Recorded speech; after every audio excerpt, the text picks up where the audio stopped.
Jadi yin yang ini secara umum adalah hukum yang ada di balik alam semesta ini yang sifatnya berpasangan.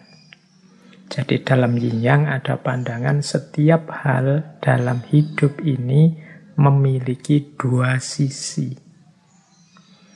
Yang dua sisi ini saling berbeda, kemudian saling melengkapi,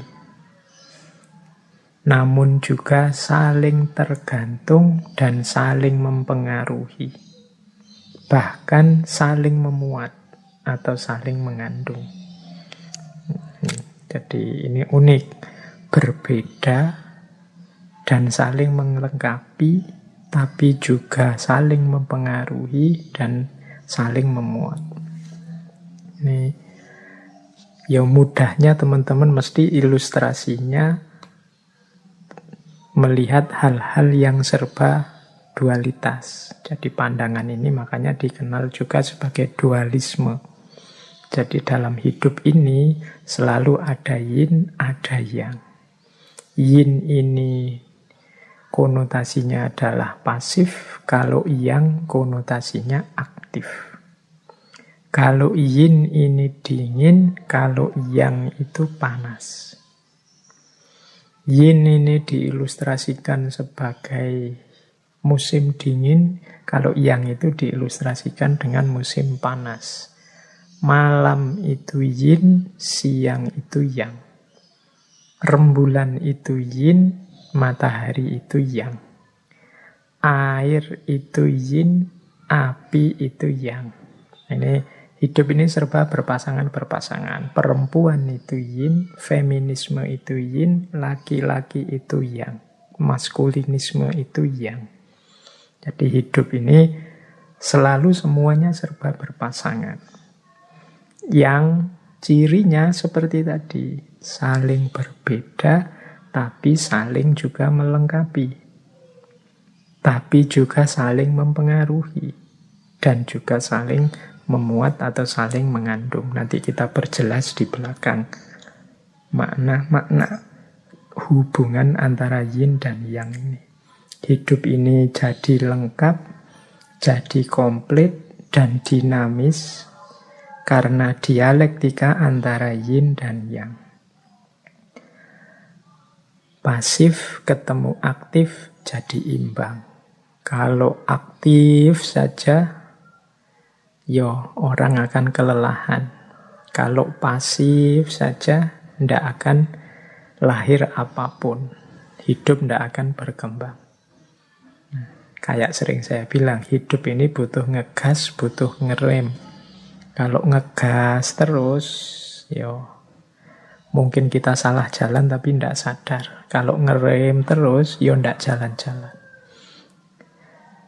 Kadang butuh ngegas, kadang butuh ngerem. Sampainya tujuan kita itu karena kita pinter mengelola kapan ngegas, kapan ngerem.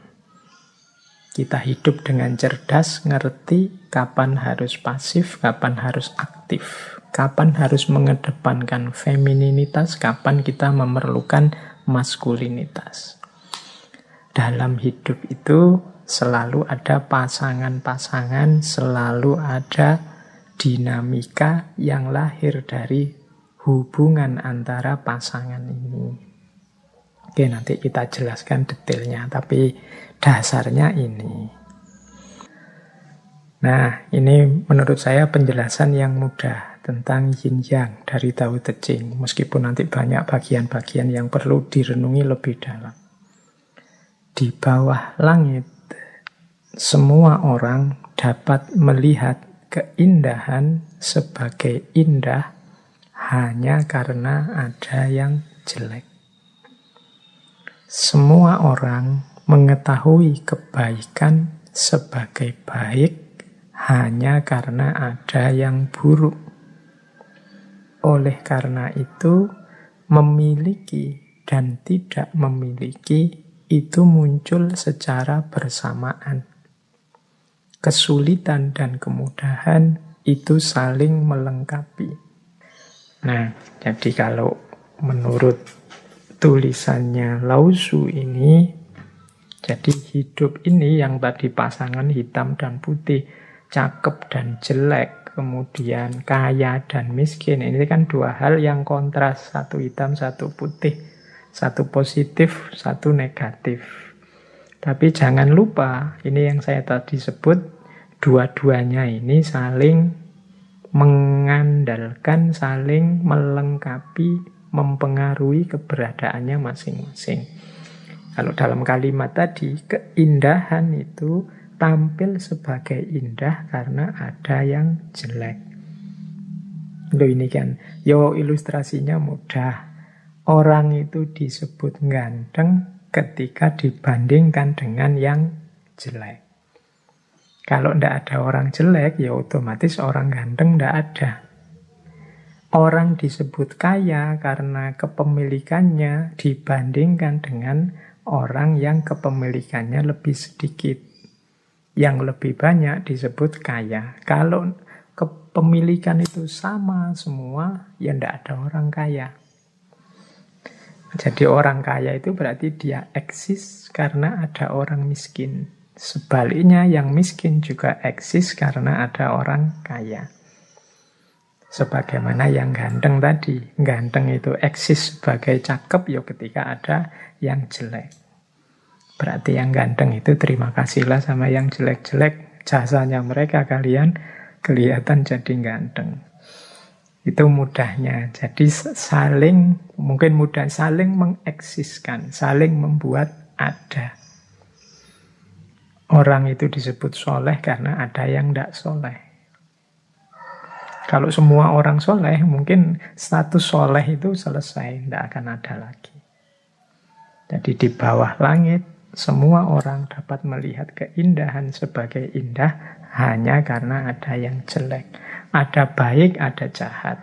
Kalau tidak ada kejahatan, kebaikan tidak akan kelihatan. Sebaliknya juga begitu. Kalau tidak ada kebaikan, ya kejahatan juga hilang.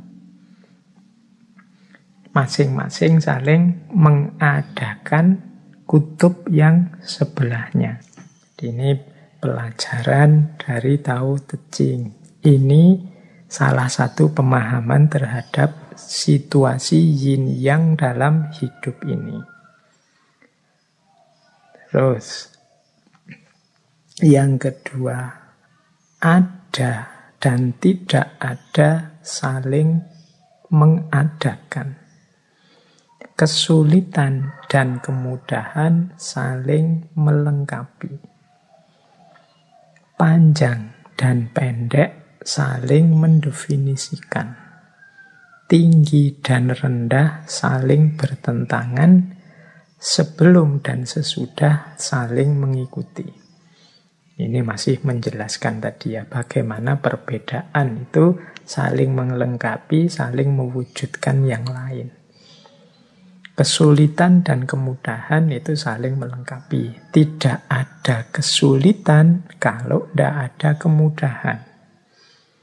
Kok sulit ya Pak mengatasi pandemi ini? Kita menyebutnya sulit mungkin karena kita bandingkan dengan mudahnya kita menyikapi penyakit yang lain. Dulu juga ada wabah, tapi tidak seperti pandemi saat ini. Maka pandemi ini kita sebut sulit. Kenapa kita sebut sulit? Karena kita bandingkan dengan yang lebih mudah. Jadi kita sering gelisah karena logika perbandingan ini ya. Karena kita lihat yang lebih gampang, lebih mudah, maka yang hari ini kita sebut lebih sulit.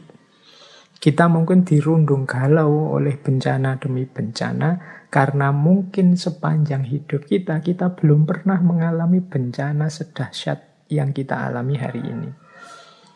Tapi kalau kita bandingkan seandainya dengan nenek moyang kita dulu, simbah-simbah kita dulu, mungkin yang mengalami tsunami, yang mengalami gunung meletus yang luar biasa, yang mengalami gempa bumi yang sangat dahsyat, yang kita alami hari ini mungkin tidak lagi berat.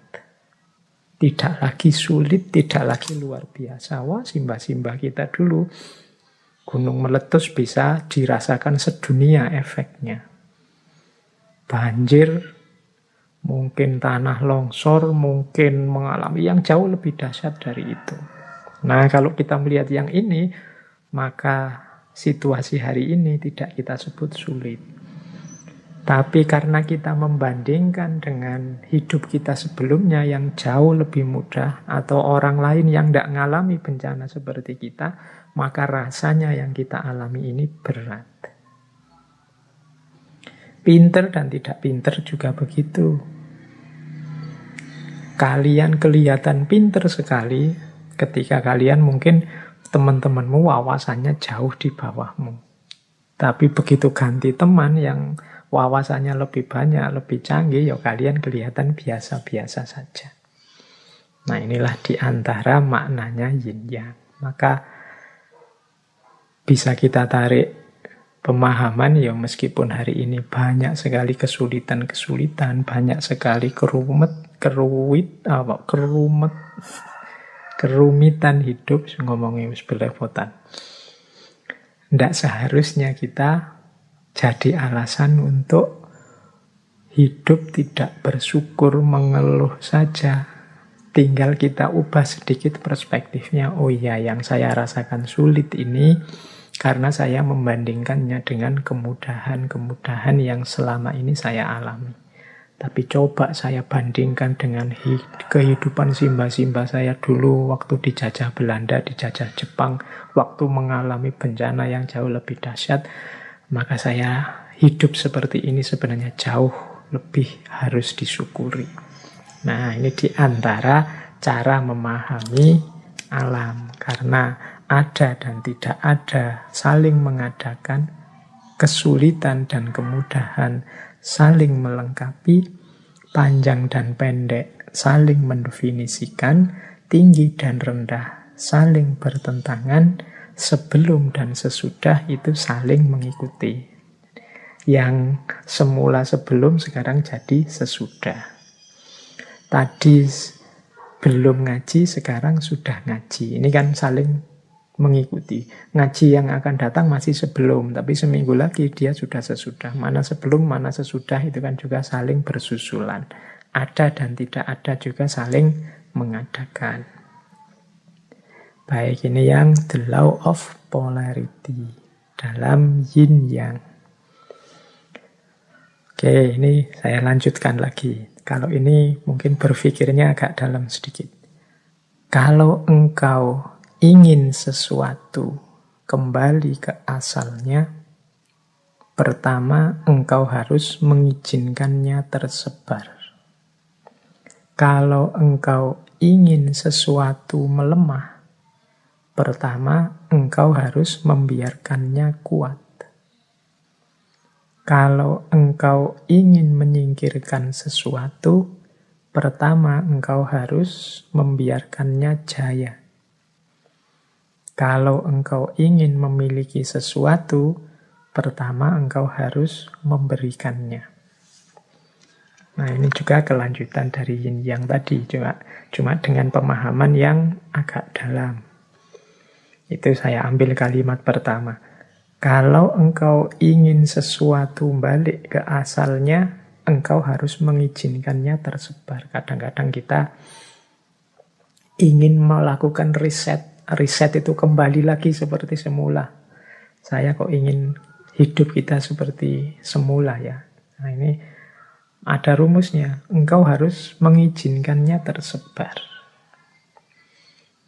Ini maksudnya apa? Gimana bisa reset kalau belum berkembang? Riset itu kan kembali ke asal itu kan. Kalau sudah berkembang kemana-mana baru kembali ke asal. Jadi siklusnya orang hidup itu kan lahir, mati, lahir lagi. Kalau belum lahir, ya tidak akan ketemu mati. Maka untuk bisa sampai ke titik mati, biarkan lahir dulu. Kalau kita ingin situasi yang baru, yang seperti kelahiran kembali, harus siap mengalami sakit seperti mati. Setelah mati baru lahir kembali. Nah, mungkin di titik-titik tertentu peradaban itu kan ada sakit-sakit yang luar biasa, tapi setelah itu ada kelahiran kembali. Kalau dalam filsafat ada istilah renaisan. Jadi lahir kembali. Tapi sebelum itu pasti ada sakit-sakit peradaban yang luar biasa. Jadi kalau engkau ingin lahir kembali, butuh sakit dan kematian-kematian. Kalau engkau ingin kembali ke asal, engkau harus mengizinkannya tersebar. Kalau engkau ingin sesuatu melemah, pertama engkau harus membiarkannya kuat. Nah, ini kan seolah-olah bertentangan. Tapi ya bagaimana kita ingin melemahkan sesuatu kalau sesuatu itu belum kuat? Ya berarti kalau dia belum kuat, dia masih lemah. Kalau masih lemah, apa ya perlu kita perlemah? Dia sudah lemah. Berarti kalau kita ingin melemahkan sesuatu atau seseorang atau sekelompok orang, itu berarti sebenarnya kita mengakui dia sudah kuat. Kalau dia belum kuat, bagaimana kita melemahkan? Kalau kita ingin membungkam orang, berarti biarkan dia bicara. Loh bagaimana kita akan membuat orang diam? Wong dia kita larang bicara. Nanti logikanya seperti itu. Jadi ini kayak yin yang. Nah sebenarnya maksudnya itu yang terakhir. Sebaliknya kalau kita ingin memiliki sesuatu, kita harus memberikannya. Untuk bisa mendapatkan cinta, kita harus memberikan cinta. Untuk bisa mendapatkan kehormatan, kita harus mau menghormati orang lain. Jadi kalau engkau ingin memiliki sesuatu, pertama-tama engkau harus memberikannya. Kalau engkau ingin menaklukkan orang lain, berarti pertama-tama biarkan dia jaya. Kalau sudah jaya, baru ada alasan untuk menaklukkan. Kalau dia belum jaya, apanya yang engkau ingin taklukkan? Wong dia belum jaya. Nah, ini logikanya seolah-olah aneh, tapi ya dalam hidup ini begitu. Kalau kita ingin membakar sesuatu, kita butuh api, butuh korek. Padahal yang kita inginkan api besar, tapi modalnya harus api kecil. Nah, ini hukum yin yang. Jadi kalau ingin sesuatu ke asalnya, pertama engkau harus mengizinkannya tersebar. Baik, ini kalau diuraikan dengan contoh-contoh ya sangat banyak. Tapi intinya berarti hidup ini ada mekanisme dialektika antara hitam dan putih, antara lahir dan mati, antara panas dan dingin. Yang ini harus kita ikuti ritmenya. Tidak mungkin putih semua. Dan tidak mungkin hitam semua. Ya seperti logika lahir dan mati tadi. Baik, saya lanjutkan. Nah, kalau ini saya mengambilnya tidak dari Tao Te Ching, tapi dari Zhuangzi. Zhuangzi, ya judul bukunya Zhuangzi, dari beliau tokoh Zhuangzi yang dulu saya lupa beberapa bulan yang lalu sempat kita bahas. Kelihatannya sebelum corona. Nah, ada kalimat begini. Yin dalam bentuknya yang tertinggi adalah membekukan. Dan yang dalam bentuknya yang tertinggi mendidihkan. Yang dingin berasal dari langit, sementara yang hangat berasal dari bumi. Hubungan dari kedua hal itu menciptakan harmoni. Dan dari sanalah lahir segala sesuatu. Mungkin ini hukum tentang segala sesuatu meskipun tidak terlihat. Ini kalimat Zhuangzi ini menegaskan saja bahwa hidup ini harus seimbang antara yin dan yang. Kalau yin saja hidup ini akan beku. Kalau yang saja hidup akan terbakar. Teman-teman harus paham benar ritme antara yin dan yang ini. Misalnya dalam pergaulan itu kita ketemu yang karakternya yin, ada yang karakternya yang. Ayo diidentifikasi. Kita punya teman yang pendiam, tidak bisa ngomong. Yo, untuk mengimbangi mungkin kita yang mancing-mancing. Kita hidupkan karakter yang dalam diri kita. Apa ada Pak? Yo ada, wong yo. Seperti saya bilang tadi, yin yang itu dalam segala sesuatu saling memuat. yin ketemu yang ketemu yin. Kalau yin ketemu yin, jadinya beku. Kalau yang ketemu yang, jadinya mendidih. Kadang-kadang kita mengalami momen saling marah, saling gegeran. Marah ketemu marah itu yang ketemu yang. Hasilnya mendidih. Atau saling diam. Yang satu diam, yang satu diam. Yin ketemu yin. Hasilnya beku. Maka caranya apa? Ikuti dialektika yin dan yang. Jadi dialektika hukum alam. Nah, nanti kelanjutannya yin dan yang itu ketemulah namanya wu wei. Jadi wu wei itu kegiatan kita yang mengalir bersama alam. Kita ikuti ritme yin dan yang dialektika alam semesta.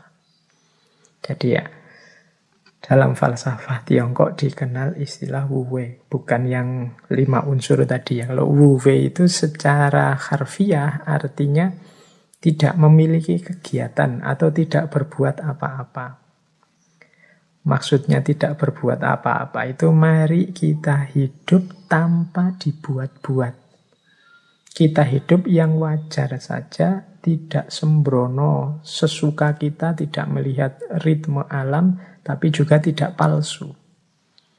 Seseorang silahkan mengalir saja dengan ritme kodrat alami kehidupan ini. Jadi kita jalani hidup secara alami, tanpa ketegangan, dengan sederhana, dengan bebas. Tidak melakukan sesuatu yang sia-sia, tidak ada gunanya.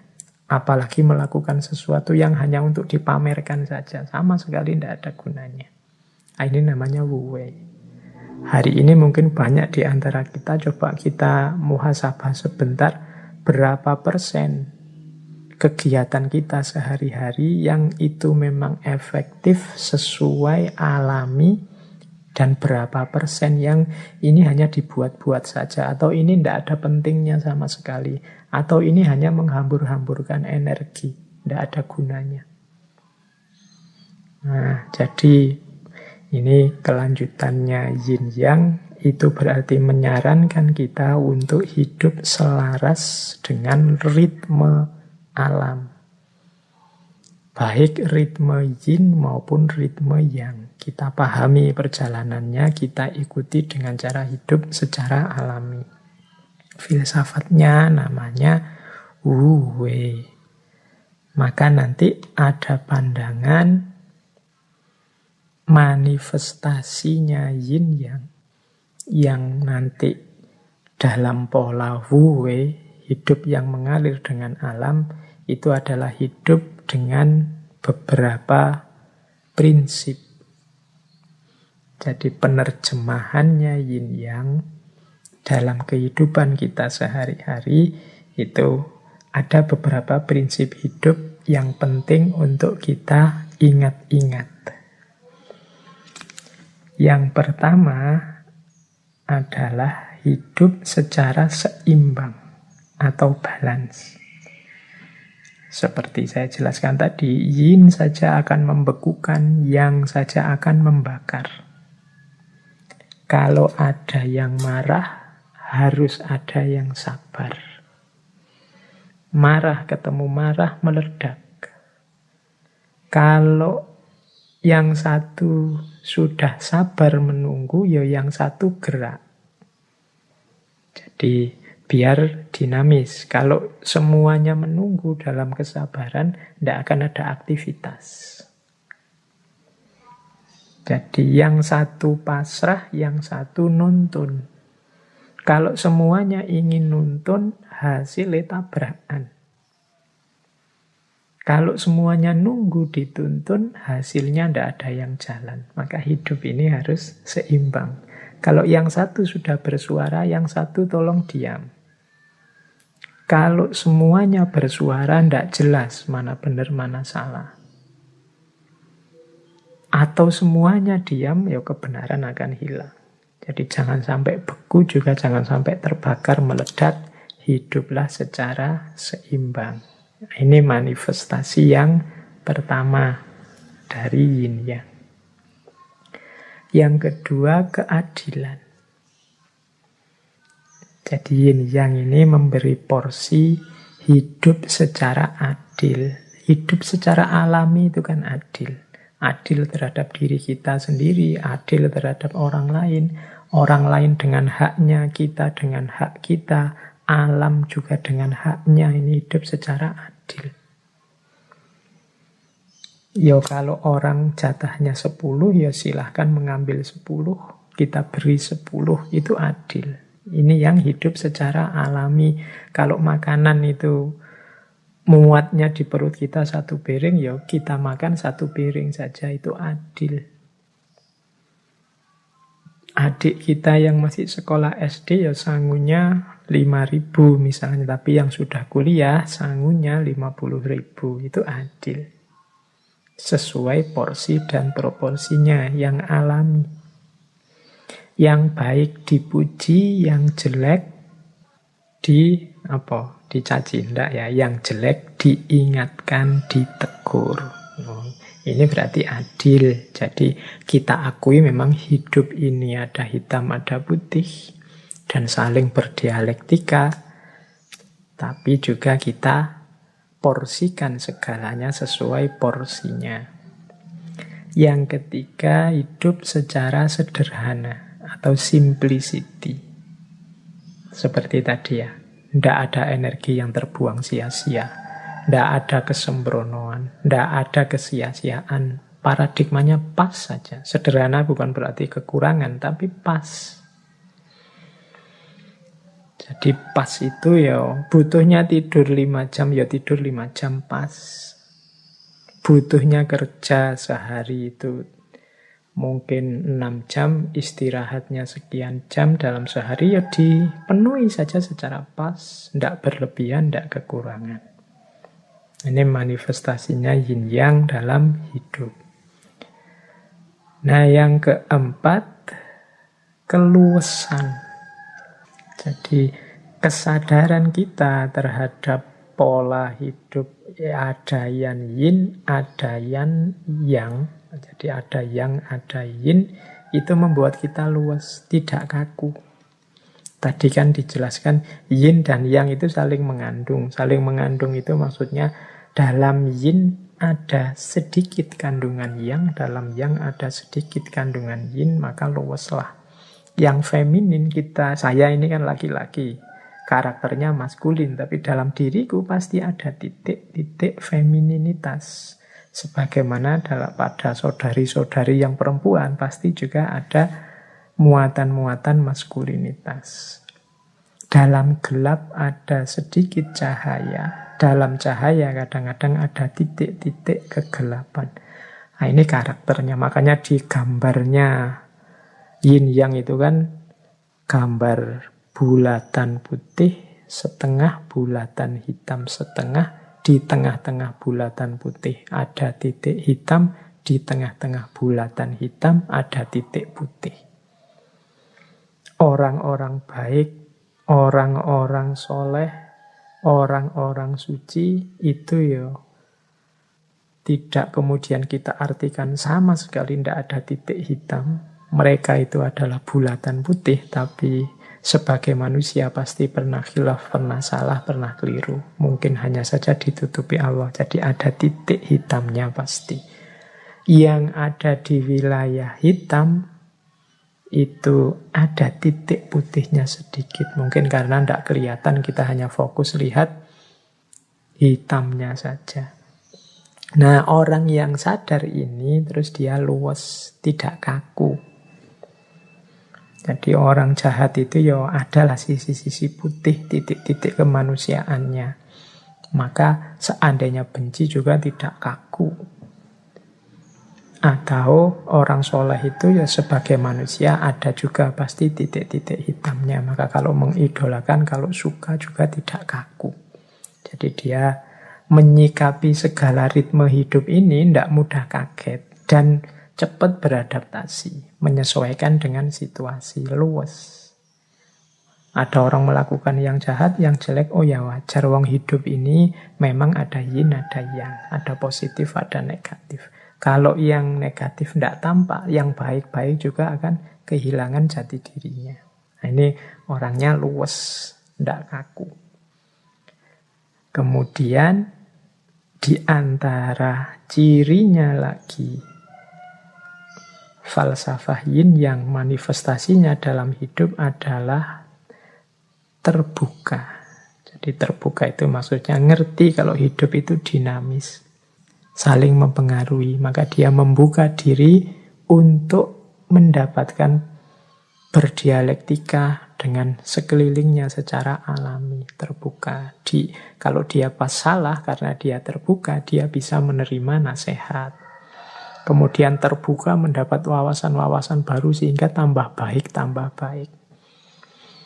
Karena dia sadar, dia ada keterbatasannya.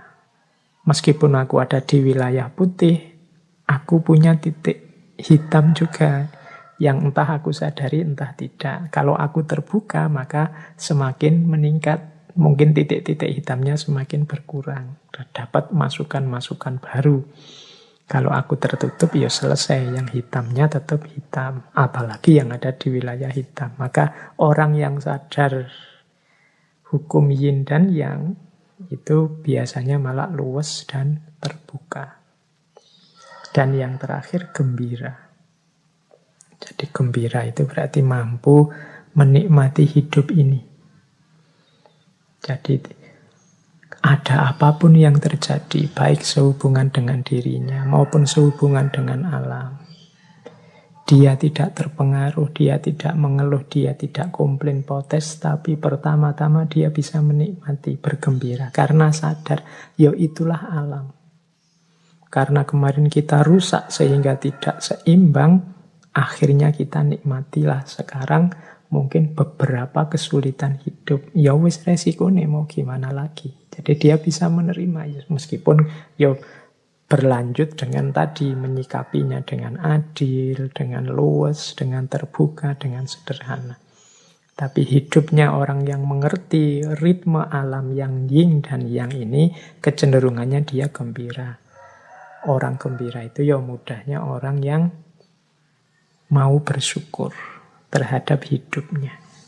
Tidak seperti sindiran Al-Quran pada kita, kan Al-Quran menyindir kita manusia itu khuliqa halu'a, diciptakan selalu berkeluh kesah. Apapun yang dialami, dia selalu berkeluh kesah. Nah, cara mengatasinya apa? Ya, Al-Quran kan mengingatkan kita punya karakter itu.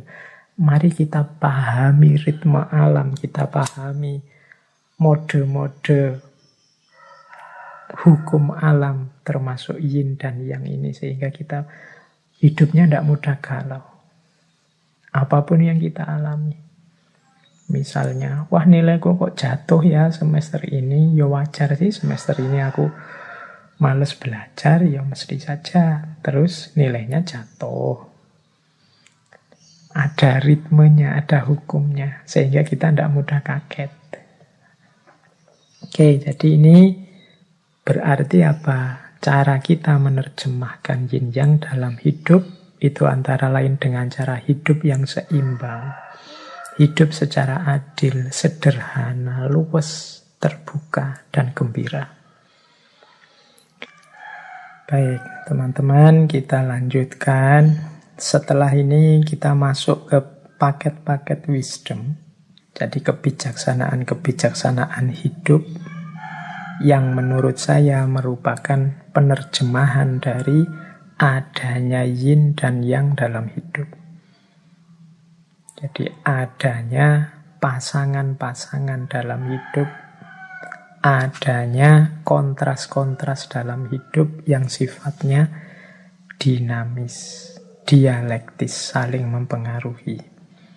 Dari penjelasan-penjelasan yang saya sampaikan sebelumnya, itu kalau kita terjemahkan dalam prinsip-prinsip kebijaksanaan, itu ada beberapa, saya menyebutnya paket karena saya bagi-bagi di beberapa kelompok kebijaksanaan. Mari kita telusuri pelan-pelan bagaimana penerjemahan yin yang itu dalam prinsip-prinsip hidup yang bijaksana. Kelompok pertama. Yang pertama adalah ada prinsip seperti ini. Dalam kebenaran ada setitik kesalahan, dan dalam kesalahan ada setitik kebenaran. Ini yang saya jelaskan tadi di gambar kolom yang putih yang ada titik hitam, di kolom yang hitam ada titik putih. Kebenaran-kebenaran yang kita yakini, wong kita itu manusia, pastinya juga tidak sempurna. Kesalahan-kesalahan yang kita lakukan ya tidak gelap total. Masih ada sedikit-sedikit, mungkin kita tidak sadar titik kebenaran. Teman-teman mungkin masih ingat cerita, misalnya begini untuk menerjemahkan prinsip ini. Masih ingat cerita tentang seorang, kalau bahasanya, perempuan nakal, perempuan yang pekerjaannya tunasusila, yang masuk surga hanya karena memberi minum seekor anjing yang kehausan. Itu kalau secara normatif pakai hukum moral sosial agama, perempuan ini kan perempuan dalam tanda petik ya, dalam wilayah yang hitam. Tapi ternyata dalam kehitaman hidupnya masih ada satu titik putih yang kecil, yaitu kasih sayangnya terhadap seekor anjing yang kehausan. Ternyata hanya dari satu titik putih yang kecil ini justru Allah ridho dan berkenan terhadap dirinya sehingga dia masuk surga karena itu. Berarti hitam tadi yang sangat luas terhapus oleh titik putih yang kecil. Jadi cerita wanita tunasusila yang masuk surga karena memberi minum seekor anjing yang kehausan. Sebaliknya juga begitu. Mungkin teman-teman pernah juga mendengar tentang kisah, ya meskipun kita sebut saja ini fiktif, kisah tentang seorang kiai yang masuk neraka hanya gara-gara selilit. Nah ini kisah selilit. Selilit itu mungkin bagi yang tidak Jawa ya selilit itu tusuk gigi. Kayu yang sangat kecil yang kita pakai untuk nyongkel sisa makanan dari gigi kita. Ini cerita selilit sang kiai ini kan, ya kiai ini mestinya orang putih. Tapi ada ternyata satu titik hitam dalam sejarah hidupnya yang ternyata malah mengundang ketidakridhoan Allah. Jadi kiai ini suatu ketika pulang dari rumah tetangganya, mungkin pulang dari kenduri di rumah tetangganya, terus ya karena mungkin sudah sepuh, giginya sudah banyak lubangnya sehingga banyak sisa makanan yang harus diambil, selilitan. Sambil pulang dia secara tidak sadar jadi nyuwil mematahkan sedikit kayu dari pagernya rumahnya tetangganya. Ya mungkin ada pagar yang kayunya sudah meluwek-meluwek itu dia cuil sedikit kayunya untuk tusuk gigi. Itu kan sangat kecil. Mungkin tetangganya juga peduli amat sama itu. Tapi ternyata ketidakpeduliannya terhadap miliknya orang lain, meskipun itu hanya secuil kecil, mengundang tidak ridhonya Allah. Jadi beliau yang putih ini gara-gara titik hitam yang kecil, akhirnya tidak selamat di akhirat. Tapi dia perempuan yang melakukan aneka warna dosa sehingga hidupnya hitam hanya karena titik kecil putih.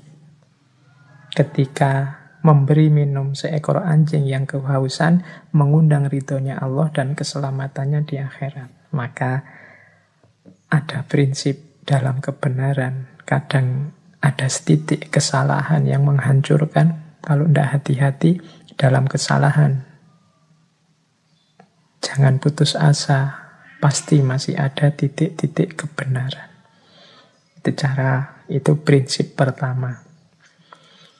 Baik, melanjutkan prinsip yin yang dan wu wei tadi. Yang kedua, kebaikan yang berlebih akan berbuah keburukan. Ini kalau teman-teman memperhatikan, hari ini kan banyak wacana-wacana untuk kita hidup secara moderat, seimbang. Dengan prinsip ini sebenarnya bahkan kebaikan pun harus kita jalankan secara seimbang. Tidak berlebihan. Jadi baik, makan itu baik. Tapi makan yang berlebihan jadi buruk. Sedekah itu baik. Tapi sedekah yang berlebihan sampai tidak memperhatikan kebutuhannya sendiri, itu buruk. Jadi bahasanya Al-Quran, wala tusrifu, jangan berlebihan. Sholat itu baik, tapi sholat terus-terusan itu buruk. Ada cerita Rasulullah itu satu ketika kedatangan beberapa tamu, para sahabat. Saat itu Rasulullah tidak di rumah. Jadi tamu ini ditemui oleh istri beliau. Sambil menunggu Rasulullah, istri beliau ini cerita tentang bagaimana Rasulullah itu seriusnya beragama. Kalau malam juga sholat, sering puasa, dan lain sebagainya. Nah, para tamu ini merasa, wah Rasulullah aja yang dijamin masuk surga, dijamin diampuni Allah, ibadahnya seserius itu. Maka saya berarti harus berkali lipat dari itu. Sehingga yang satu bilang, kalau begitu saya tidak akan tidur lagi lah, saya mau sholat malam terus. Yang satu bilang, wah kalau begitu saya akan puasa terus lah, tidak ada berbukanya, pokoknya poso terus tiap hari. Yang satu bilang, wah kalau begitu saya fokus dalam agama, menjauh dari dunia, saya tidak akan menikah, hidupku kupersembahkan pada Allah.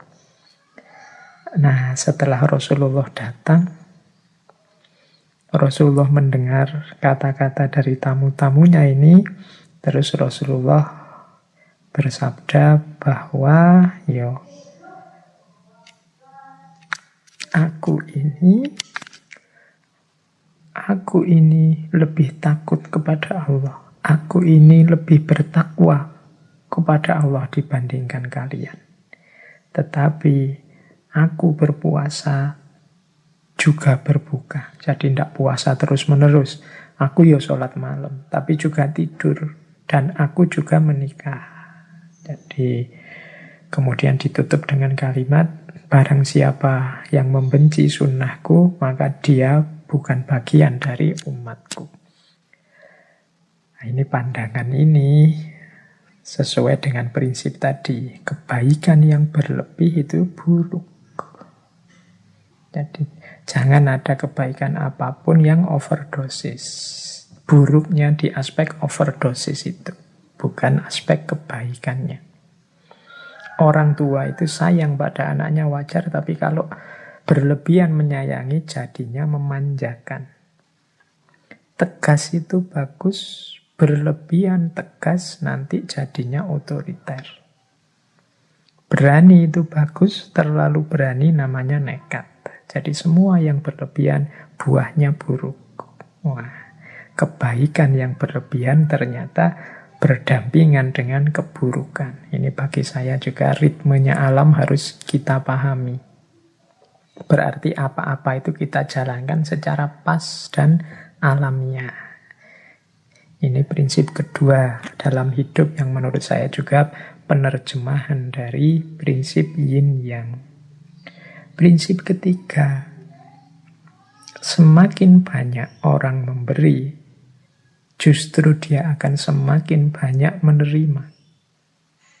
Kalau ini ilustrasinya mudahnya, mungkin teman-teman sering mendengarkan para ustadz, para kiai yang menceramahkan tentang justru orang-orang dermawan yang sering berbagi, bersedekah itu biasanya malah terus rezekinya tambah lancar, hidupnya tambah makmur. Dari mana? Kesediaannya berbagi.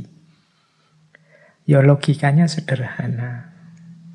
Ketika kita mau berbagi dengan orang lain, berarti kita berposisi sebagai jalannya rizki bagi orang lain. Semakin kita membuka diri untuk jadi jalannya rizki bagi orang lain, semakin Allah akan menitipkan rizki-rizkinya orang lain itu lewat kita. Semakin Allah percaya pada kita, ya tambah lewat kita terus, ya akhirnya ya kita kelewatan lebih banyak, biasanya terus tambah makmur. Jadi anggap saja kita ini talang yang kelewatan air terus itu kan selalu basah. Jadi semakin kita membuka diri sebagai jalannya rizki pada orang lain, ya insya Allah kita akan semakin banyak menerima. Allah semakin percaya kita sebagai wakilnya untuk membagi rizki pada yang lain. Itu logika sederhananya itu. Itu kalau tentang harta.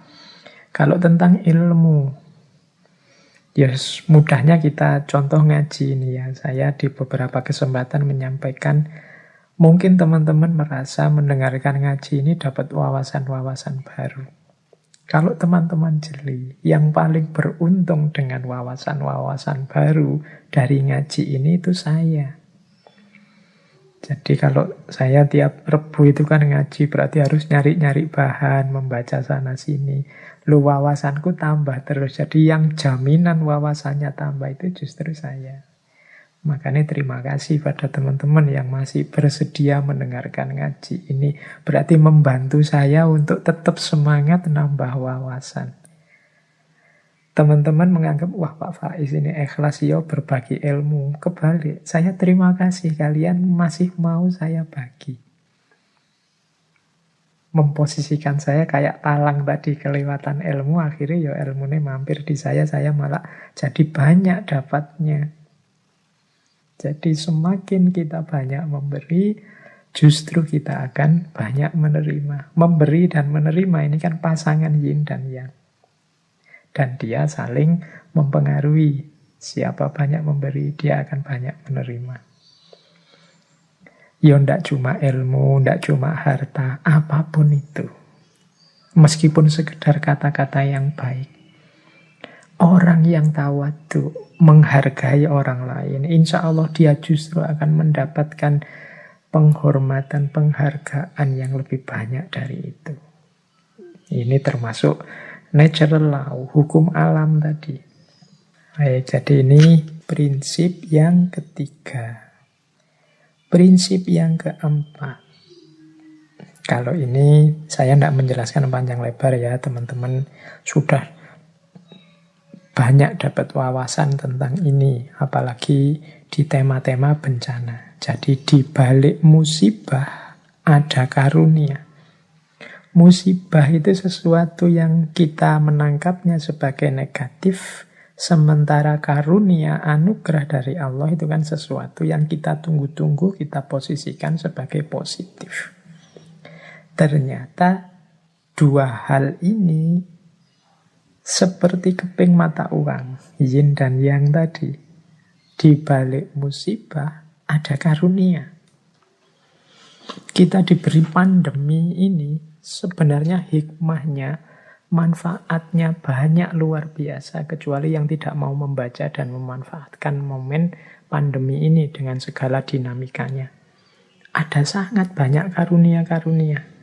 Mungkin bagi banyak orang dengan musibah ini dia lebih dekat dengan keluarganya karena tidak boleh kemana-mana. Selama ini sibuk di kantor saja, sibuk kemana-mana kerja. Sekarang bisa dekat dengan keluarganya. Mungkin bagi orang tertentu musibah ini membuatnya punya banyak kesempatan untuk mengupgrade kualitas dirinya. Banyak kesempatan untuk muhasabah, introspeksi, banyak kesempatan memperbaiki diri. Yang kemarin hanya niat-niat saja untuk semakin dekat dengan Allah, banyak ngaji, banyak sholat, sekarang banyak waktunya. Kemarin banyak alasannya, sekarang alasannya sudah hilang, dibantu oleh corona. Banyak musibah yang membuahkan karunia. Dua hal yang seperti bertentangan ternyata hadirnya juga bersamaan. Ya wis, teman-teman sendiri yang bisa membaca ya, hikmah-hikmah apa dari musibah dan karunia. Mungkin kita pernah ngalami drop dalam hidup, tapi justru drop itu jadi titik balik kita bisa bangkit lagi secara luar biasa. Teman-teman bolehlah membaca kisah-kisah para CEO besar, kisah-kisah orang besar. Itu pasti ada momen-momen beliau jatuh sejatuh-jatuhnya. Tapi justru momen itu jadi awal kebangkitan setinggi-tingginya. Jadi di balik musibah ada karunia-karunia. Mungkin ada teman-teman yang kuliahnya sampai drop out. Tapi justru karena drop out itu dia akhirnya hidup dengan tidak mengandalkan ijazah dan gelar, dan ternyata dia lebih sukses dari itu. Nah, itu juga ada. Dan lain sebagainya. Jadi contoh-contoh bahwa musibah ternyata di balik itu ada karunia yang luar biasa. Seolah-olah bertentangan, tapi kehadirannya beriringan. Ada juga prinsip pujian membuat terlena, celaan membuat waspada. Pujian ini positif, celaan itu negatif. Tapi kadang-kadang justru kebalikannya. Yang positif membuahkan hal negatif, yang negatif membuahkan hal yang positif. Jadi kadang-kadang orang itu begitu banyak dipuji, dia terlena. Padahal dia dapat yang positif, malah buahnya negatif. Tapi ada orang yang sebaliknya. Ketika dicela banyak orang, dia terus introspeksi, waspada, jadi semakin baik. Jadi mengalami yang negatif, membuahkan yang positif. Mengalami yang positif, tapi malah membuahkan yang negatif. Inilah lekak-lekuknya hidup. Maka teman-teman harus selalu waspada, selalu hati-hati. Karena hidup ini punya yin yang-nya sendiri. Kalau sering dipuji orang, pujian itu tidak menambah apapun pada kualitas kita. Tapi sangat mungkin justru membuat kita terlena dan tergelincir. Celaan juga begitu. Celaan itu kalau kita memang baik dan dicela orang, celaan itu tidak mengubah yang baik jadi jelek. Dan kalau kita jelek dan dicela orang juga, ya yang jelek tetap jelek, tidak jadi baik karena dicela. Jadi ini komentar orang dari luar. Celaan itu kita posisikan negatif, pujian kita posisikan positif. Padahal kadang-kadang justru dengan celaan itu kita jadi terpacu untuk semakin baik, sementara ketika dipuji orang kita merasa sudah besar, sudah baik, sudah tinggi, sudah penting, akhirnya kita terlena. Nah, hari ini kan peradabannya peradaban pujian dan celaan lewat komen-komen di medsos. Kita harus selalu waspada. Kita misalnya posting apa yang kelihatannya positif, bagus, terus yang like banyak, yang komen positif banyak, terus kita seneng, terus kita bangga, kita merasa sudah besar, kita merasa sudah tinggi. Akhirnya justru kita mandek, wong merasa sudah besar. Akhirnya justru kita tergelincir. Sebaliknya kadang kita dikomentari jelek, kadang kita tidak dianggap, membuat kita terpacu untuk berkarya terus, lebih baik terus, dan sebagainya. Maka penting kita hati-hati karena hidup ini ada yin, ada yang. Ada pasangan-pasangan positif dan negatif. Yang positif pujian, ternyata ada pasangan sebaliknya, keterlenaan, ketidakwaspadaan. Yang negatif celaan, ternyata ada pasangan sebaliknya, keterpacuan, semangat untuk lebih baik. Nah, terus ini ada quote selanjutnya dari paket wisdom yang pertama. orang yang paling engkau cintai adalah yang juga mungkin memberikan sakit yang paling dalam kepadamu. Cinta itu kan sesuatu yang positif. Kita gandengkan dengan kebahagiaan, kenikmatan hidup. Lawannya cinta itu seringkali sakit hati atau patah hati.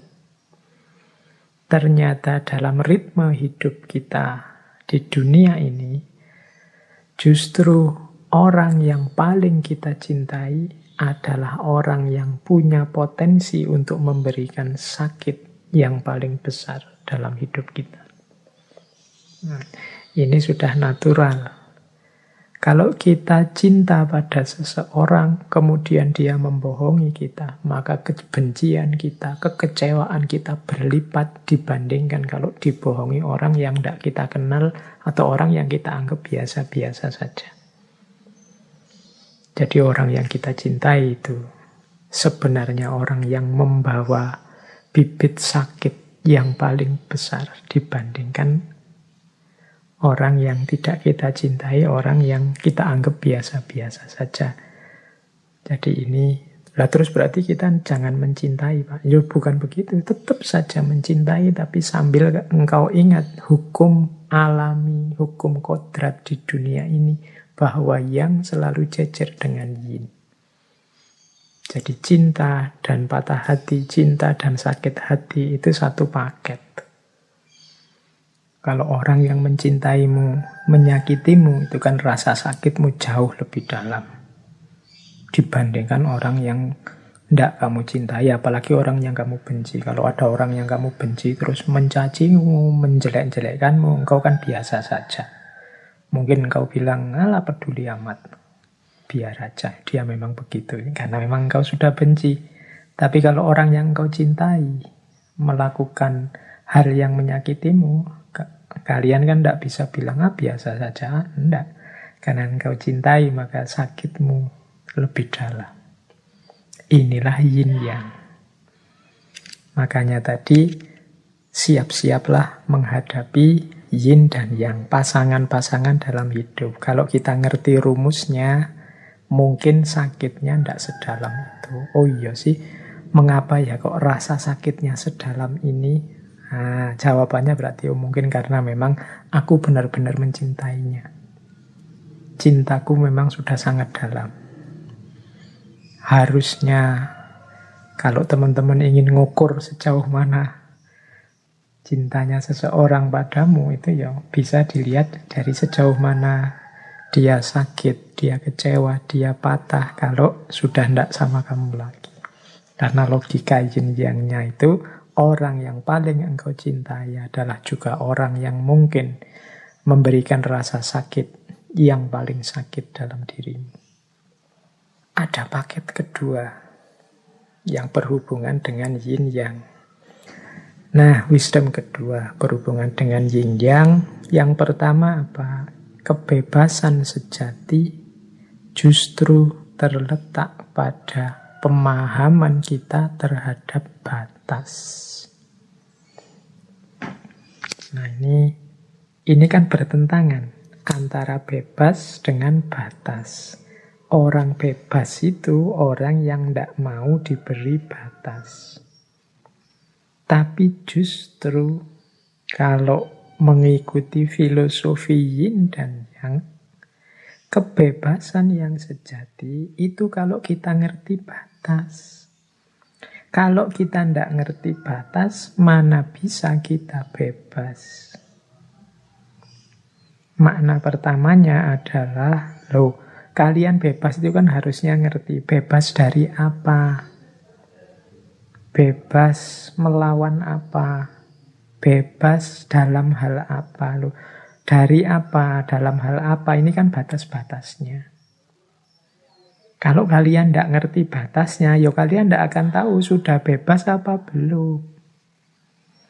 Misalnya Indonesia merdeka, itu kan garis batasnya adalah ketika dia berhasil mengusir penjajah. Nah, kalau penjajahnya sudah terusir, barulah kita bisa disebut bebas. Lalu batasnya kebebasan itu adalah terusirnya penjajah. Kita tahu, oh ketika penjajahnya sudah terusir, ini berarti aku sudah bebas.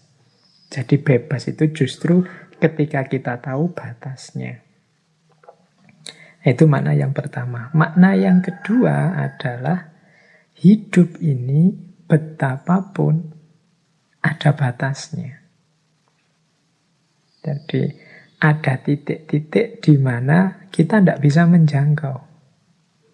Maka silahkan mematok kebebasan, silahkan memancang ingin bebas, tapi harus sadar kekuatanmu sampai mana, kemampuanmu sampai apa, kebisaanmu sampai mana.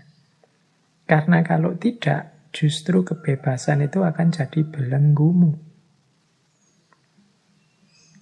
Misalnya, Pak, saya bercita-cita untuk punya hotel sampai tingkat 100 misalnya. Itu kan, ya itu hakmu bebas memancang itu. Tapi kamu juga harus tahu batas pada saatnya. Jadi, karena kalau engkau tidak tahu batas, justru rumusmu untuk punya hotel sampai tingkat 40 itu jadinya bukan kebebasanmu, tapi justru manifestasi keterpenjaraanmu. Manifestasi keterbelengguanmu. Engkau sedang dibelenggu oleh cita-citamu, mimpimu, keinginanmu. Nah, jadi untuk bebas kita harus tahu batas. Batas diri kita. Berharap oke, bermimpi oke, tapi sambil cerdas memanage batas. Oh iya Pak, saya itu kuat di sini, lemah di sini. Jadi saya ingin punya cita-cita ini. Insya Allah kalau ini akan bisa saya wujudkan. Nah, ini bebas. Tapi ketika kalian matok yang tidak sesuai dengan kapasitasmu, misalnya saya ingin Pak, tahun depan saya sudah lulus kuliah ini. Sekarang semester berapa Mas? Sekarang semester 2 Pak. Oh itu kamu berarti tidak bisa ngukur, tidak ngerti situasimu. Kamu tidak ngerti, tidak tahu batasmu. Ya kalau hari ini mahasiswa kuliah itu ya butuhnya sekitar paling cepat itu bisa 6, bisa 7 semester. Kalau kamu masih semester 2 ya apa ya tidak bisa. Kalau kamu matok pengen lulus semester 3 ya bisa-bisa kamu nanti stres sendiri. Yang kamu anggap kebebasanmu bisa jadi lahirnya malah belenggu. Kamu terobsesi, berambisi, akhirnya stres. Maka kebebasan yang sejati justru terletak pada pengetahuanmu tentang batas. Baik, terus saat sesuatu terlalu dominan, maka kebalikannya juga akan tumbuh. Ini ada hukum bahwa kalau kita terlalu menekan sesuatu, justru yang sangat kita tekan-tekan, kita sembunyi-sembunyikan itu pada saatnya akan keluar, muncul, meledak. Atau saat sesuatu terlalu dominan, maka kebalikannya juga akan tumbuh. Ketika ada titik di mana orang bebas sebebas-bebasnya, biasanya kemudian muncul kontranya. Cara berpikir, cara hidup yang ekstrim sebaliknya. Terikat seterikat-terikatnya. Ingin diatur, ingin ngatur A sampai Z. Ketika orang tidak bisa diatur, ngawur-ngawurnya biasanya terus kebalikannya muncul. Ada orang yang muncul ingin ngatur sengatur-ngaturnya A sampai Z. Jadi ketika sesuatu terlalu dominan, maka kebalikannya juga akan tumbuh. Jadi ini salah satu prinsip yang berhubungan dengan yin yang. Kalau misalnya kita menjalani hidup dengan milih yang seneng-seneng saja, yang dominan senengnya, Biasanya secara tidak sadar kita sedang menyuburkan kutub yang sebaliknya. Sebentar lagi mungkin kesedihan-kesedihan akan muncul. Jadi karena dominan di satu kutub, kita melihat itu saja, biasanya kita lupa bahwa kutub yang lain juga sedang tumbuh. Semakin murid kita atau semakin anak kita misalnya, kita awasi terus, kita ancam-ancam terus, kita atur-atur terus. Biasanya kemudian kita tidak sadar, dia akan mengambil sudut-sudut tertentu ketika dia bebas, kemudian melakukan apa yang kita larang di luar pengawasan kita. Jadi saat sesuatu terlalu dominan, maka kebalikannya juga akan tumbuh. Kebebasan yang tanpa batas pada gilirannya juga akan menumbuhkan orang-orang yang ingin memaksakan batas pada hidup kita. Ini prinsip yang juga modelnya adalah yin dan yang. Kemudian, semakin besar harapan, semakin besar ketakutan. Ini prinsip yin yang juga. Jadi makanya harapan itu jangan berlebihan. Karena di balik harapan yang berlebihan tersembunyi ketakutan-ketakutan yang berlebihan, sebaliknya juga begitu. Jadi kalau kita punya harapan, Pak, saya ingin ini, saya ingin itu, saya ingin ini, saya banyak sekali keinginan kita. Di balik harapan itu kan sebenarnya ada ketakutan-ketakutan. Pak, saya ingin lulus cepat, Pak. Itu di balik itu ada ketakutan, gimana kalau kuliahku tidak selesai-selesai. Pak, saya ingin segera menikah, Pak. Itu di balik itu ada diam-diam engkau takut, khawatir saya kalau tidak dapat calon gimana ya. Jadi semakin banyak harapan, semakin besar harapan, semakin di balik itu ada ketakutan-ketakutan. Saya ingin Indonesia ini tidak lama lagi jaya jadi negara nomor 1 di dunia. Nah, itu kan harapan besar, diamini saja. Tapi jangan lupa, semakin besar harapan, semakin dibalik itu menyisakan ketakutan-ketakutan. Apa iya bisa ya? Apa mungkin ya? Wong Indonesia hari ini itu situasinya seperti ini, kita takut. Kalau tadi tidak berharap mungkin ya tidak takut, tapi karena kita sudah mancang harapan, akhirnya takut. Semoga engkau lah nanti yang mendampingi hidupku sampai tua. Itu kan harapan. Di balik itu diam-diam ada ketakutan. Kalau bukan engkau yang menemaniku sampai tua, apa aku bisa ya? Apa aku mampu ya? Nah itu di balik harapan ada ketakutan. Dan ini sudah prinsipnya yin yang. Tinggal kita pedomani, kemudian kita kelola biar efeknya positif dalam hidup kita. Berarti ya, harapan tidak harus berlebihan, ketakutan juga begitu. Biar tidak bandul baliknya justru menghancurkan kita. Jadi karena terlalu besar harapan, akhirnya juga ketakutannya terlalu besar. Ketika harapan dan ketakutan terlalu besar, ya beban hidupmu akan sangat berat. Diikuti saja tadi wuwei, ritmenya alam. Hidup yang pas saja, yang sederhana, diikuti alirannya air.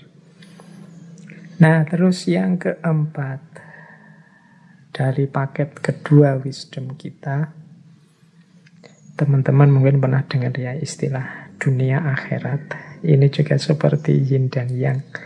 Jadi mana positif, mana negatif ini tergantung orangnya yang memposisikan. Tapi ada pernyataan begini, dunia adalah ladang bagi akhirat.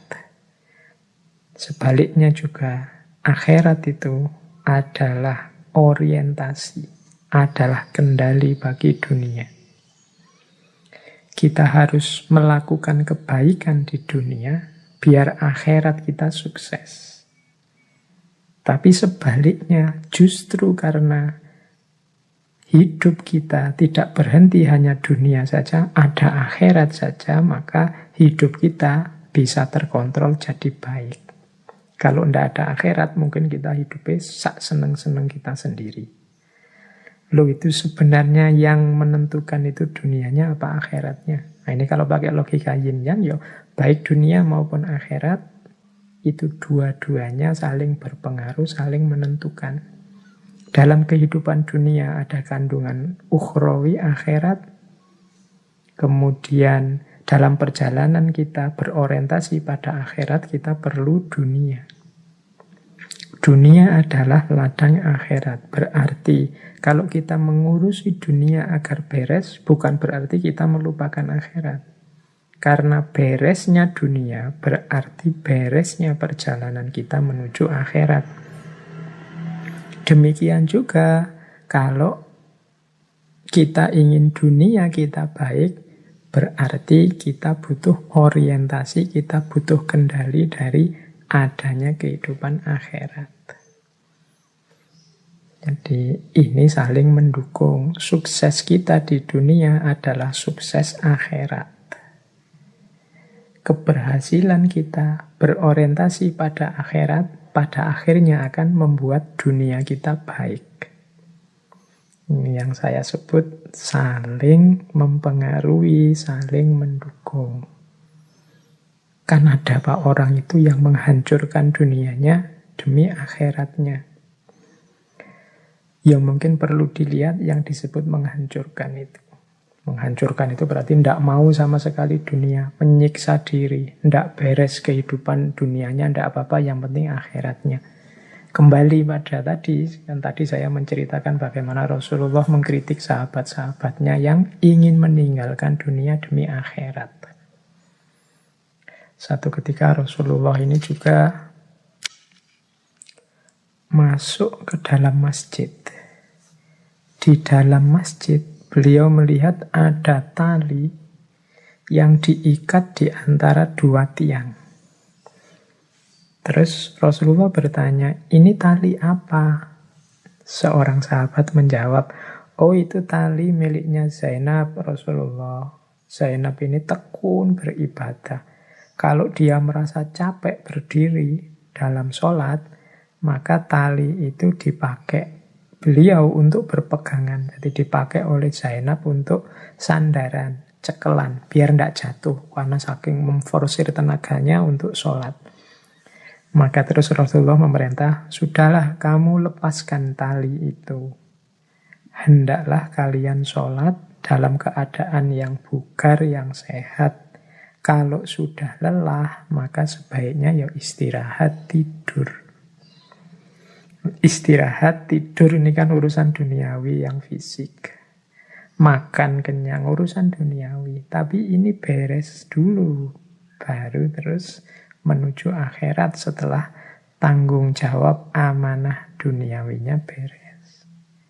Jadi jangan mengorbankan dunia untuk akhirat. Karena dunia ini kendaraan untuk akhirat. Ya contoh mudahnya tadi, untuk bisa kita selamat di akhirat, kita butuh ibadah, butuh sholat. Tapi kita tidak bisa sempurna sholat kita kalau kita tidak sehat. Kalau kita tidak nyaman hidup kita, tidak tenang hidup kita, maka kita bereskan dulu yang dunia. Ini menghadapi pandemi juga begitu. Jangan nekat, Pak, hidup di dunia ini tidak penting, jadi saya tidak usah menjaga protokol kesehatan lah. Yang kalau sakit ya sakit saja, yang penting Allah ridho. Loh, untuk memperoleh ridhonya Allah itu antara lain dengan cara menjaga amanahnya, termasuk amanah tubuh kita ini, dan menjalankan perintahnya. Untuk menjalankan perintahnya, yo dengan sempurna kita butuh sehat, kita butuh nyaman, kita mungkin sedikit banyak butuh modal duniawi dan lain sebagainya. Jadi dunia adalah ladangnya akhirat, dan akhirat adalah sebagai kendali dan orientasi untuk dunia. Ada paket ketiga. Nah, paket ketiga dari kebijaksanaan yang menerjemahkan prinsip yin yang ini Paket ketiga yang pertama mungkin teman-teman pernah dengar ya. Kalau ini tidak saya jelaskan panjang lebar. Semakin aku banyak ilmu, semakin aku tidak tahu apa-apa. Nah ini teorinya antara lain dari Socrates. Jadi semakin orang ilmunya banyak, dia akan semakin tidak tahu apa-apa. Kita sering menganalogikannya dengan padi. Padi itu semakin tua kan semakin berat, dia semakin menunduk. Jangan lupa, ini prinsip ini kan yin yang. Jadi semakin orang tahu, itu yang. Semakin dia tidak tahu, yin. Tahu dan tidak tahu ini bertentangan kan. Tapi ternyata juga satu paket. Orang pinter itu, kalau dia sadar tentang ilmunya, pasti dia menunduk. Bukan kok terus direkayasa biar menunduk atau dipaksa dirinya biar menunduk. Karena belajar orang harus tawaduk, terus memaksa dirinya tawaduk. Enggak. Jadi orang pinter yang sadar dengan ilmunya itu otomatis dia akan menunduk, dia akan sadar bahwa sangat banyak hal yang dia tidak tahu dibandingkan yang dia tahu. Mungkin teman-teman yang rajin baca, yang rajin ikut kajian, yang rajin ikut diskusi-diskusi, seminar itu. Semakin banyak ikut seminar, diskusi, kajian, ngaji, baca buku, itu kan semakin teman-teman sadar bahwa ternyata sangat banyak hal yang selama ini saya tidak tahu. Ternyata saya harus masih tahu ini dulu, tahu itu dulu. Yang selama ini saya tidak tahu apa-apa. Dan masih lebih sangat banyak yang saya tidak tahu. Maka otomatis dia akan menunduk. Jadi bukan proses yang dipaksa. Orang tawaduk menunduk itu, tapi otomatis. Ini menjalankan prinsip yin yang tadi. Semakin orang banyak ilmu, semakin dia tidak tahu apa-apa. Baik, kemudian ini juga prinsip yin yang. Penemuan kebenaran kadang menjadi awal tragedi kemanusiaan. Ini juga unik prinsip ini. Kita ini kan sering mencari kebenaran. Begitu kebenaran ketemu, itu kan harusnya jadi modal untuk membuat hidup ini lebih baik. Hidup ini lebih berkualitas. Tapi seringkali cara kita mengelola kebenaran yang kita temukan itu tidak pas. Sehingga kebenaran gandeng dengan kekhilafan kemanusiaan. Gandeng dengan tragedi kemanusiaan. Ini seperti yin dan yang. Semakin manusia pinter di akal, seringkali semakin merosot di budi kemanusiaan. Jadi orang menemukan cara membuat senjata pemusnah massal misalnya. Itu kan penemuan-penemuan kebenaran. Tapi di balik itu ternyata dia jadi sumber tragedi kemanusiaan. Orang menemukan kebenaran yang baru misalnya. Oh ternyata yang dimaksud oleh agama itu ini toh. Berarti yang benar ini. Berarti yang selama ini salah. Wah, terus diangkatlah ke publik, melawan yang mainstream, kebenaran ini kaku, kebenaran yang sana kaku, terus lahir tragedi-tragedi kemanusiaan, saling bunuh, saling merusak, saling menjatuhkan.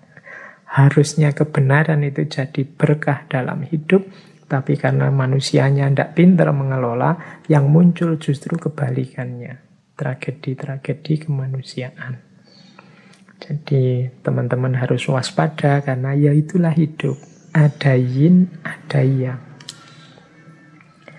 Terus, nah kesempurnaan manusia terletak pada kerelaannya menerima ketidaksempurnaan. Ini juga prinsip kontradiksi, prinsip polarity. Kesempurnaan dan ketidaksempurnaan ini kan hitam putih. Tapi ternyata berpasangan. Kalau kita ingin mendapatkan kesempurnaan, justru jalannya adalah dengan cara menerima ketidaksempurnaan. Mengapa begitu? Ya karena manusia itu terbatas, mustahil sempurna. Kalau dia ngotot, pokoknya ingin ketemu yang paling sempurna, dia pasti tidak ketemu. Paling tidak, ketidaksempurnaannya, ketidakketemuannya terletak pada kekurangannya untuk mengejar yang sempurna. Jadi ambisinya untuk mencari yang sempurna itu justru menunjukkan dia tidak sempurna. Maka kesempurnaan itu justru terletak pada kerelaan kita bahwa aku ini memang tidak sempurna. Nah, titiknya justru di situ akhirnya. Karena kesempurnaan yang paripurna tidak mungkin ditemukan. Nah, ini juga prinsip yin yang. Orang-orang idealis, ambisius, yang tidak ngerti batas, itu biasanya hidupnya akan sangat menderita. Justru kesempurnaan hidupnya ketemunya pada penerimaannya, pada ketidaksempurnaan hidup. Baik, saya lanjutkan agak cepat, biar paling tidak wisdom yang keempat bisa kita baca sebentar juga. Di balik kemenangan ada beban. Di balik kekalahan ada kebebasan. Ini juga prinsip penting. Hidup kita itu kan sering kita ukur dengan siapa menang, siapa kalah.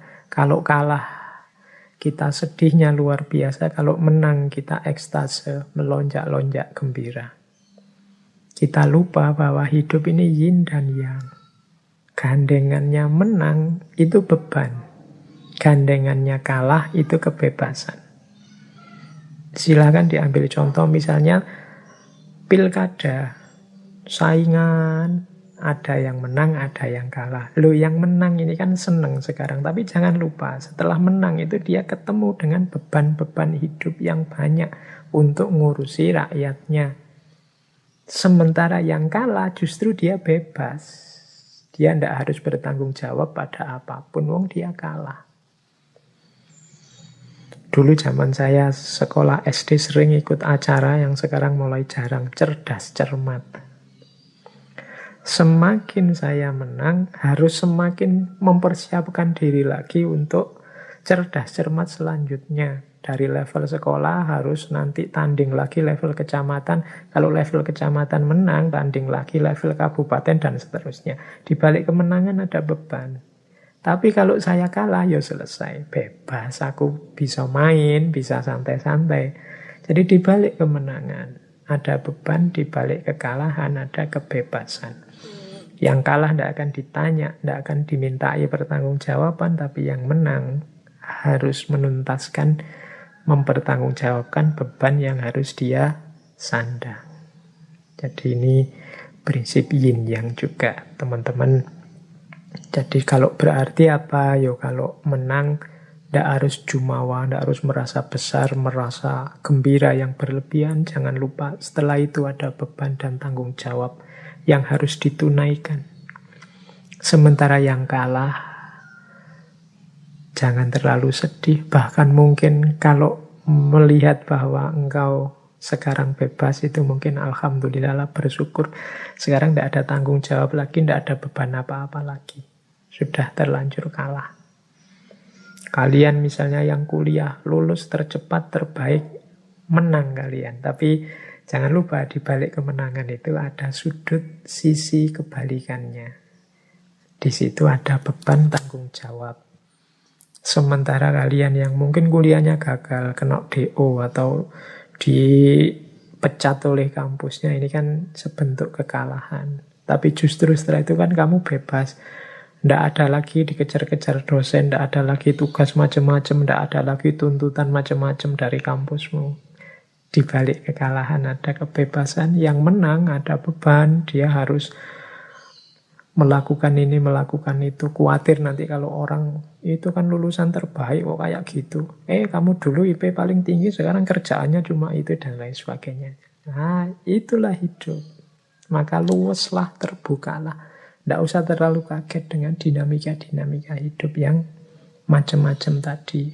Ternyata di balik yang menang ada beban, di balik kekalahan ada kebebasan.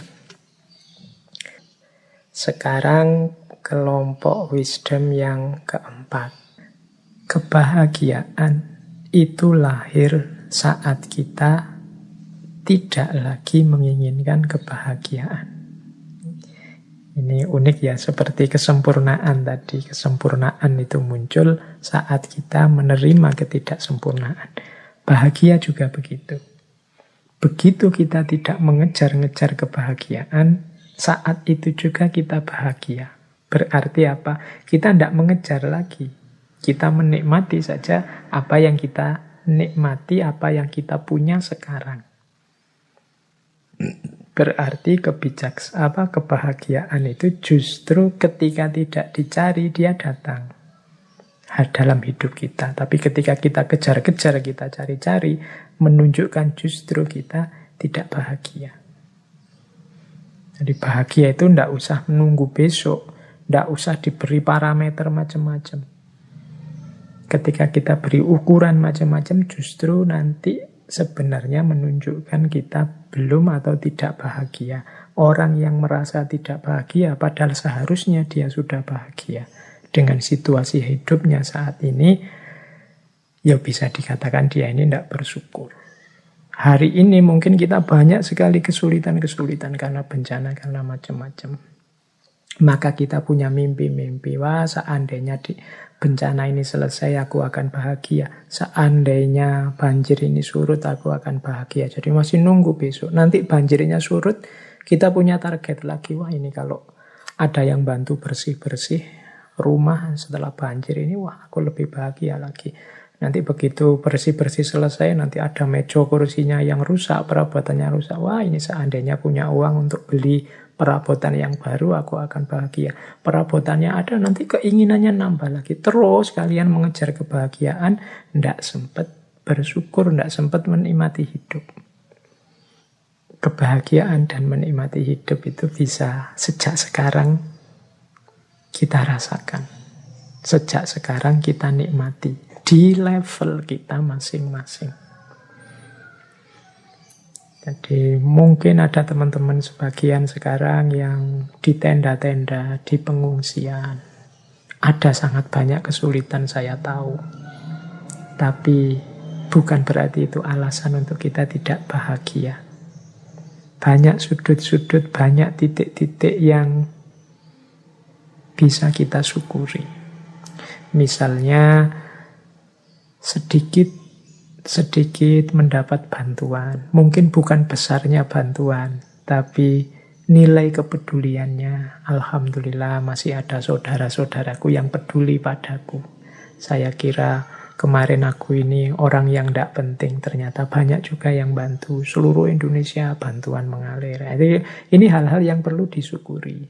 Kemarin sama tetangga, aku itu tidak saling kenal, tidak saling sapa. Jarang sekali bertemu. Sekarang di pengungsian bisa bareng-bareng, saling bertukar rasa, saling menjalin keakraban, dan lain sebagainya. Jadi, ya meskipun tetap berjuang untuk memperbaiki situasi, tapi bukan alasan untuk tidak bahagia. Karena kebahagiaan itu terjadi saat kita tidak lagi menginginkan kebahagiaan. Kemudian prinsip yin yang juga ada prinsip untuk menghindari rasa sakit. Banyak orang yang merasakan sakit. Ya saya ilustrasikan sebentar saja ya karena waktunya mau habis.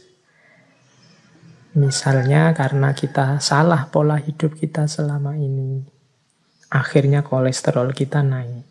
Akhirnya kita tidak makan makanan-makanan yang mengandung kolesterol. Nah, ini kan siksaan, rasa sakit. Tapi kita lakukan justru untuk menghindari rasa sakit yang lain, yang lebih besar, yang lebih fatal. Untuk menghindari terpaan virus corona, kita membatasi hidup di dalam rumah. Ini kan menyakitkan. Tidak bisa keluar-keluar. Tapi dengan itu kita terhindar dari sakit yang lebih fatal.